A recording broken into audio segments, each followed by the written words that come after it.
My name is Dulari Tahbildar, class of 2000, and I am the executive director of Breakthrough Providence. Breakthrough Providence is a local affiliate of a national organization called the Breakthrough Collaborative, and we have a dual mission. The first part of our mission is to support low-income, first-generation, college-bound middle school students to get and stay on a path to college, and the second part of our mission is to cultivate a new generation of young people committed to careers in education.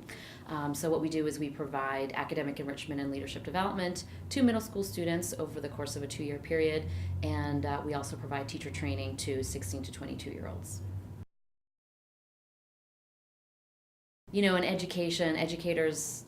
don't often get that sense of instant gratification in our work, especially with middle school students. But now that I've been in the position for about almost 7 years, actually the students that were 7th graders when I first started are now getting their college acceptances. And so it's pretty amazing to see, to still have relationships with those young people who, were just in 7th grade, who were young and couldn't necessarily articulate in the ways that an adult might understand the impact of the program, but now they can. And so it's pretty rewarding to hear them talk about the impact that Breakthrough had, the relationships they had with their teachers, conversations they remember, and so it's really awesome to see and hear what Breakthrough did for them when they were young.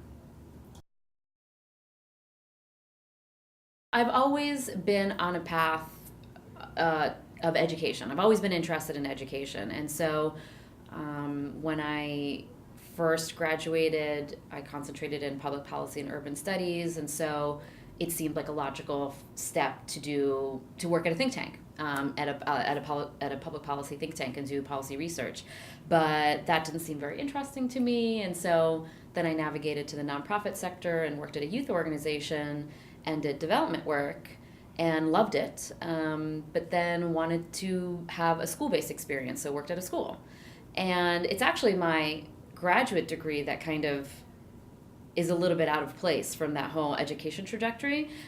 So I went to graduate school to study urban planning, but really what my interest was to look at the intersections between community development, youth development, and education initiatives. So I really was still interested in education, but within the context of larger community development initiatives. And so after getting the degree at MIT, I thought, well, I can do sort of more traditional community development work, or I can go back to a more, quote, traditional education environment. And I really thought that Breakthrough Providence was a great combination of the two, because we do work with young people from all across the city. Providence is a small enough city where we can reach every single public middle school, where we can be connected to the mayor's office and other youth organizations in the city, where our teachers come from every institution of higher education in the city and the state. So it really feels like I'm able to still make an impact on the city while still in my day-to-day doing that educational, relational work that I find very fulfilling. It's funny, when you gave me that question before, the first thing that came to my mind was not necessarily a challenge of the work, but a challenge of life and work, which is, I have a 2-year-old, and I love my job and I love my son and my family, but all the cliches about work-life balance and can women have it all, it's all, when it's about your life, it becomes very real, and negotiating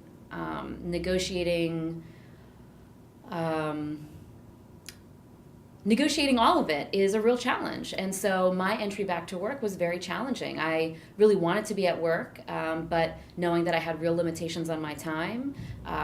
that sometimes I was going to just have to be out, even if I had a meeting, even if people were relying on me, even if there was a grant proposal deadline, I needed to take care of my son. And so I think that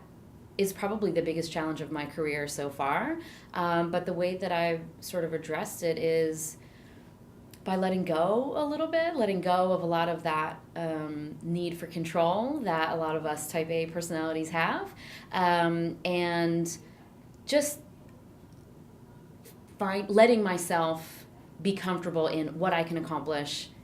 at home and what I can accomplish at work, and being okay with it. And getting a lot of support and asking for a lot of support and talking through what the challenges are, and the feelings of sacrifice, the feelings of failure, the feelings of success, and making sure that there are people to guide me and help me feel like I can